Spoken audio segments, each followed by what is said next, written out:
What is Jeff Bezos doing after retiring from Amazon? Hello, lovely YouTube family. Today we're going to talk about what Jeff Bezos is doing after retiring from Amazon. You really don't want to miss this. Bezos is announcing his retirement from Amazon. On Monday, July 5, Jeff Bezos' tenure as Amazon CEO came to an end, and he stepped down as the world's richest person. Bezos saw it as the opportune time to bid Amazon goodbye. The news came to many people as a shock.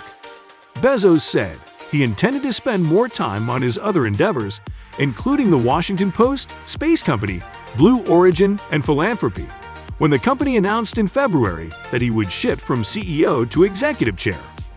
According to Bloomberg's Billionaires Index, he left the post at the age of 57 with a net worth of US $199 billion. His vast Amazon holdings and other assets account for the majority of his riches.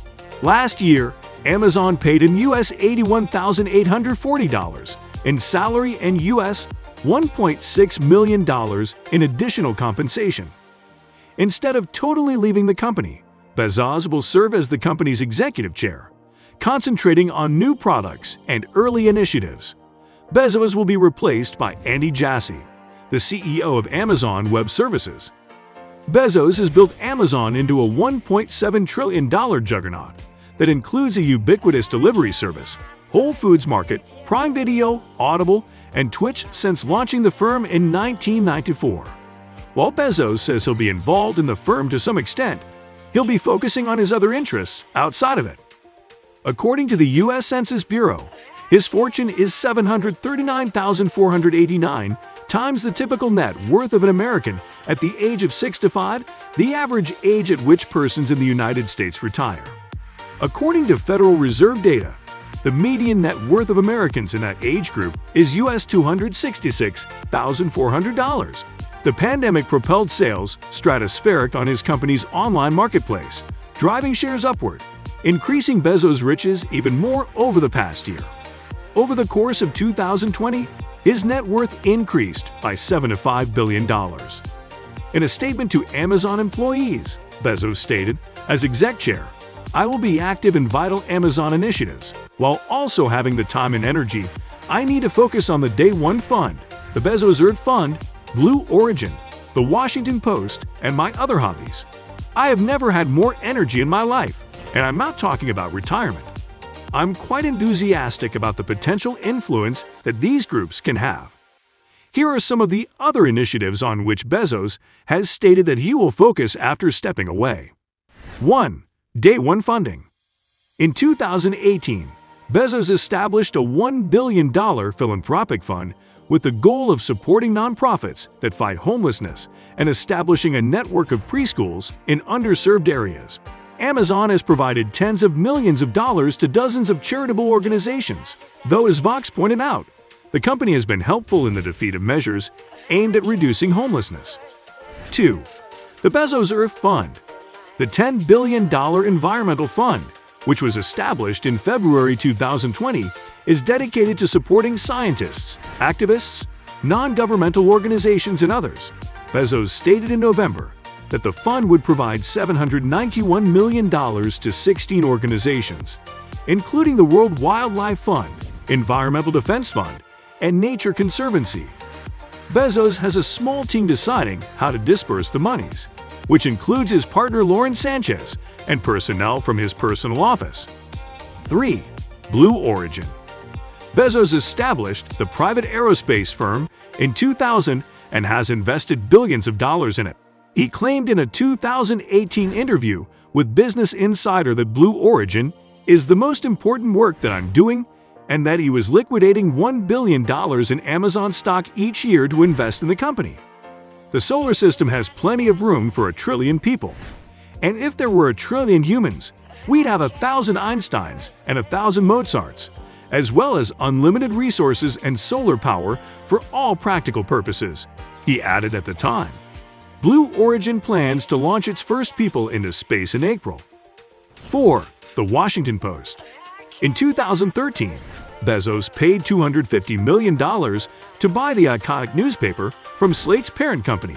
Since then, Bezos has helped the paper double its web traffic, hire hundreds of people. win accolades for reporting on Trump's administration, and turn a profit. However, there have been concerns about conflicts of interest when the Washington Post is forced to cover the CEO, despite the fact that both Bezos and editor Marty Baron have stated that the editorial team and the paper's owner are kept apart. 5. The clock of 10,000 years. Bezos did mention the clock in his parting message, but it will undoubtedly consume much of his time in the coming years. The $42 million clock was installed in numerous rooms carved out of a West Texas mountain in 2018. Once a year, the clock will tick, and once in 1,000 it will chime. It's a particular clock, created to be a symbol, an icon for long-term thinking. Bezos said of the 500-foot-tall clock, which will be powered by Earth's thermal cycles. Bezos' role at Amazon after retirement. But even as he returns to a less visible role at Amazon, Bezos will continue to wield enormous power at the firm for years to come, as the company's largest individual shareholder, a longtime mentor to the next CEOs, and as chairman of the board. He'll probably continue to be involved, said Daniel Ellman, a global technology analyst at market research firm Nucleus Research, though he'll no longer be focused on the day-to-day and instead be able to focus on company-wide projects and new goods and services. His abilities to break through the noise and uncover high-value prospects cannot be emphasized. Thus, it would make sense for Amazon to release him from the operational grind so he can focus on those areas.